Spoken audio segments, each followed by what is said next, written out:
I very firmly believe that also when it comes to health concerns or when it comes to challenging anything, the very fact that you believe that you don't get over it is half the battle won. As they say, half the game or half the victory lies in your mind and stuff. So this is exactly what is being shared here, which is actually from this book. Which is more to do with powerful strategies for building high profit businesses and stuff, because money is fine, having profits and having a steady graph in a positive direction also helps big time, and it's okay. I mean, this is for those who already built brands and who already done it, and they've been a part and parcel of organizations.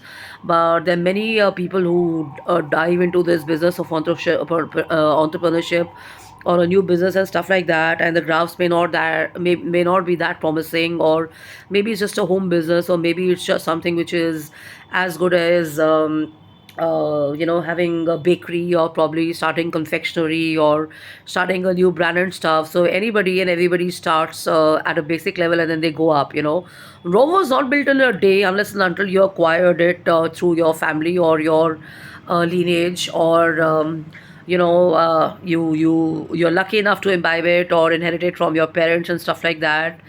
So there are a lot of people who start with their basics and stuff, and they do amazingly well. So this is an example where Richard Shuttleworth of Silicon Valley stated it's very important for new business people or leaders or entrepreneurs or anybody who's getting into a journey of starting anything new to understand that the breakthrough from the transition stage to an entrepreneurial risk or to a more traditional business risk takes time, and uh, yeah, I kind of believe in this, because also when you hear the Indian giant stock in terms of, let's say, the founder of Infosys, they have the same thing to say, that most of the projections of people we are investing in and stuff are normally on the negative, and we encourage that because we are mentally prepared to kind of understand that there are challenges that they are facing and there are adjustment issues and stuff like that. And they're going to take a few months or so to kind of get used to the whole idea of how to go into a roadmap of generating business and stuff like that. So they also talk about the fact that new businesses also fail, ventures also fail, because the business and revenue models were not clearly defined and tested in the real world environment. And we have heard so many stories of ventured capitalists who have lost their confidence and ability to quickly pick up winners based on concepts and stuff. And the only exposure in the bidder world at any summit is a true test of a workable model. And he also says that it's easy to kind of fall down. What's important is that in addition to validating your product, you need to validate your price and a point to help you determine how much money your business or your product can generate. And do not look at participation in a business as a race or something, because you would be undermining your mentality and your mindset and stuff. You need to look at the core components of the products. You need to look at the pricing. You need to look at the change in trend in technology and stuff like that. And you also need to see what is the structure of similar market and what is the structure of major competition in similar lines of work and stuff like that. And I think I've shared this a few times, that what's very important is to do product development, and to understand that you have to have your systems and processes in place and stuff, and do an R&D. And then you kind of know that where you stand and stuff like that.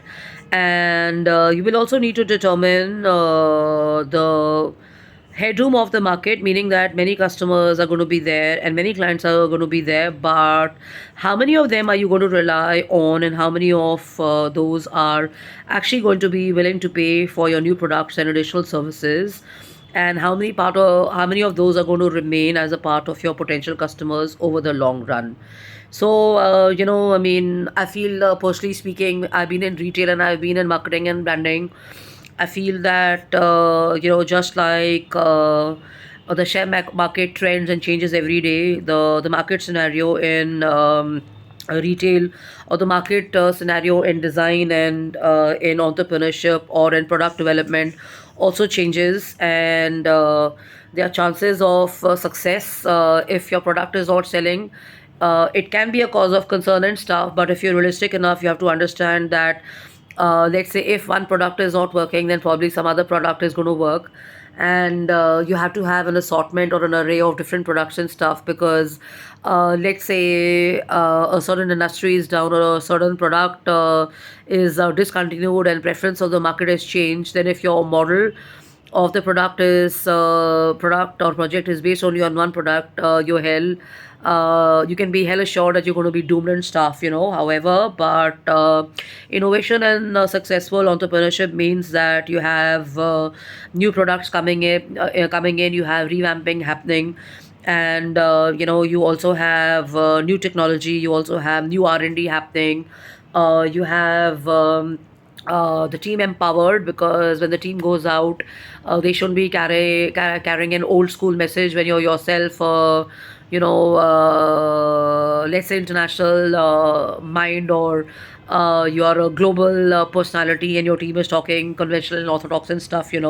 So that's where they say that's very important to understand that the kind of people who also work for you are at tandem or are at basically the same frequency as you are, because at the end of the day or the beginning of the day, and as the business builds, it is the psychology of the boss, or it is the ethos and values, or it is basically the vision of the head that drives the business, more than anything else.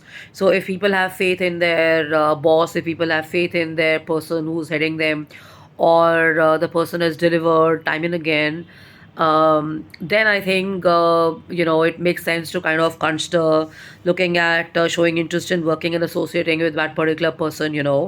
And this is actually a chapter from bootstrapping, where one is trying to basically diverge or get into the area of looking at probably self-financing or getting finance from another person. So I guess I'll keep my message short. I've got a bad throat, but I thought I'll just share some message for the day and stuff.